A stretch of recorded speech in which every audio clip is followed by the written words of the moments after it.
অবাধে মাটি চুরি হচ্ছে। ক্যামেরা যখন সেই ছবি তুলতে যাওয়া হলো যে এভাবে মাটি চুরি হচ্ছে, কারা করছে, তখন দেখুন একবার কি অবস্থা হলো। দেখুন, ওই দেখুন, আরে ছুটছেন কেন? পালিয়ে যাচ্ছেন। দাদা দাদা কেন পালাচ্ছেন? তার মানে তিনি জানেন তিনি যে কাজ করছেন সেই কাজ ন্যায্য নয়, অন্যায্য কাজ করছেন, বেআইনি কাজ করছেন, তাই তিনি পালাচ্ছেন। দেখুন, মাটি চুরি করা হচ্ছে, দেদার মাটি চুরি হচ্ছে লালবাঁধ এলাকা থেকে। দেবব্রত প্রতিনিধি আমার সঙ্গে রয়েছেন। দেবব্রত, এ তো দেখা যাচ্ছে যারা মাটি চুরি করছেন একজন, দুজন, তিনজন, এরা তো আর কারবারি নন। এদের পিছনে কারা কারা এদের দিয়ে মাটি কেটে চুরি করাচ্ছেন?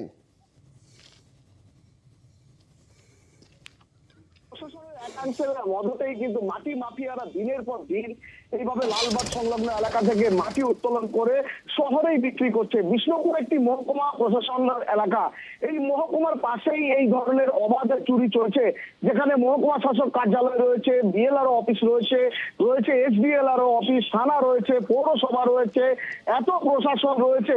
এত প্রশাসন থাকার সত্ত্বেও কিভাবে দিনের পর দিন মাটি চুরি হচ্ছে, এটা নিয়ে কিন্তু প্রশ্ন উঠছে। আমাদের কানে যখন আসে, আমরা ঘটনাস্থলে গেলে ক্যামেরা দেখে ছুটতে থাকে শ্রমিকরা।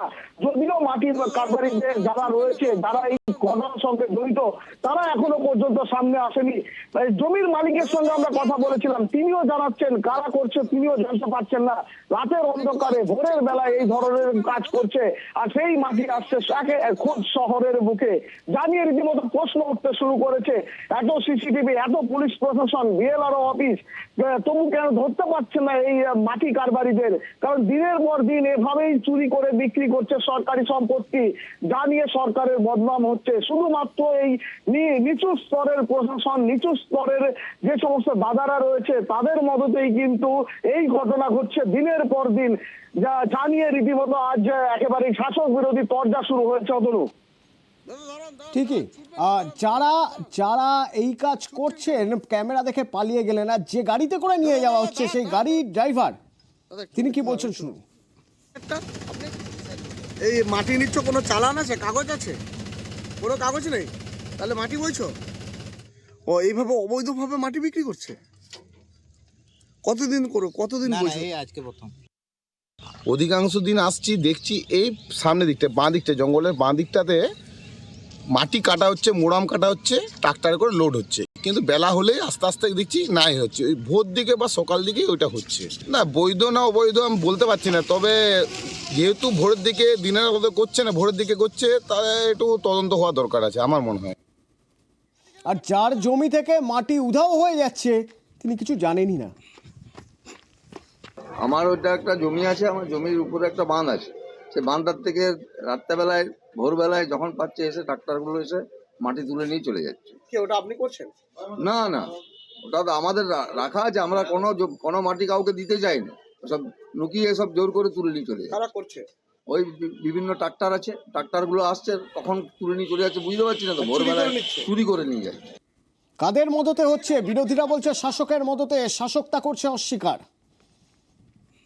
এটা তো মানে যেমন করে লুটে বুটে খেতে হবে, কারণ সরকারটা চলে যাবে কিছুদিনের মধ্যে, যে যেখান থেকে পারে। এতে প্রশাসন এবং তৃণমূলের নেতারা সার্বিকভাবে জড়িত। চালান নেই, ডিসিআর নেই, মোরাম চলছে, বালি চলছে, মাটি চলছে। তো এ তো সরকারের নীতি হয়ে গেছে যে লুটে বুটে খাও।